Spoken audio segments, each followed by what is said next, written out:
a game true. What to do, my wallet's gaping, and I just lost my watch last night. Well, I got a problem, just one answer. Gotta throw it all down and kiss that shit goodbye. Yeah, that was a crazy game of poker. I lost it all. Set during the 1960s and 70s, Winter in the Blood takes place in the Highline region of Montana, generally thought of as the first 100 miles of land south of the Canadian border. The landscape primarily consists of prairie and farmland flowing towards the Rocky Mountains. However, Montana, the midway point of the Highline, is one of the locations that characters of Winter in the Blood spend their time. Virgil, the main character, lives on a family ranch on Fort Belknap Reservation. Virgil First Rays, identified as half-breed for most of his life, wakes up in a ditch after a bender. When he gets home to the ranch, where he still lives with his mother, Teresa, and his grandmother, he finds that his Cree wife, Agnes, has run off with his gun and razor. Upset mostly about the gun, which has sentimental value, he takes off to town to find her. Along the way, he butts heads with Teresa's new husband, Lame Bull, gets roped into a shady scheme by a stranger named the Airplane Man and a barmaid, Malvinia. Then he hooks up with a woman named Marlene. He also seeks guidance from an old blind man called Yellow Calf, who lives out in the woods alone. During his journey, Virgil suffers flashbacks of his father, First Rays, who froze to death after passing out in a ditch, as well as his mysteriously missing brother, Mose.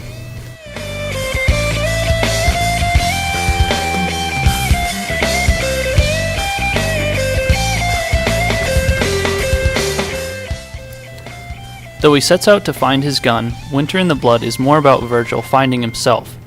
He is painfully human, alcoholic, depressed, lacking any true purpose or moral code.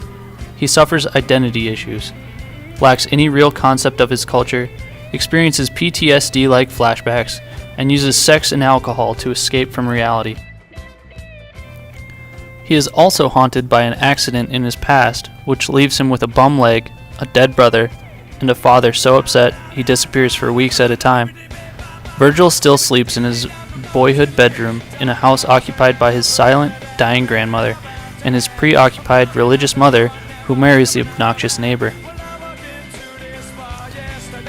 The girl Virgil brings home is already scorned by his family for being Cree, and she makes matters worse by pawning his gun to support her drinking habit. When Virgil goes to town, he is unable to fit in, like his father before him, and is taken advantage of by the white men. Furthermore, an old blind man is the only one who can make him see clearly. Virgil is living the stereotypical life of the drunken Indian. But the story is not about a drunken Indian, or even Indian issues, but rather a story about why a man, any man, might drink. Director Andrew Smith mentions in an interview that in order to get past the stereotype, you have to enter it and get in there and try to get other people into that world and understand what would drive someone to drink. The film, he says, is more of a universal story, which becomes apparent to viewers. It is so accessible, in fact, that it is difficult to keep in mind that the time period is the 1970s, a culture.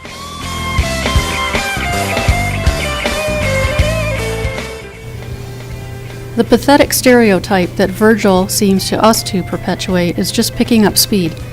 Virgil's humanity, the good, the bad, and the ugly, is the focal point of the film. It's just as Yellow Calf teaches him. Sometimes you have to lean into the wind to stand straight.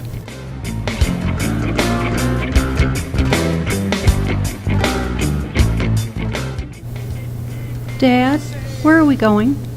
I guess we know when we've been there. We are all on a journey. What kind of Indian are you? If we look inside, what will we find? Are you full of the stuff that only hurts you? Do you wander through life like a zombie, Chain smoking? wishing you were in someone else's skin? Do you think being a cowboy is cool because they always win? Maybe you just wake up day after day after day, and nothing but your tidy whities. in the same bedroom you had as a child because you still will live with your parents. Maybe you wake up with a strange woman. Or a hoe to boost your self-esteem. Do you simply pass out drunk like your old man? Are you living the dream?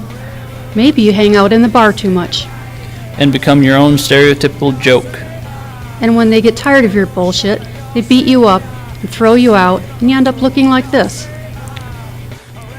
Do you wake up in the gutter with the other bums? Will you end up frozen solid after a 2-week binge? What kind of Indian are you? Will it take a blind man to show you the way? Can you thaw the winter in your blood? Only you will know when you get there.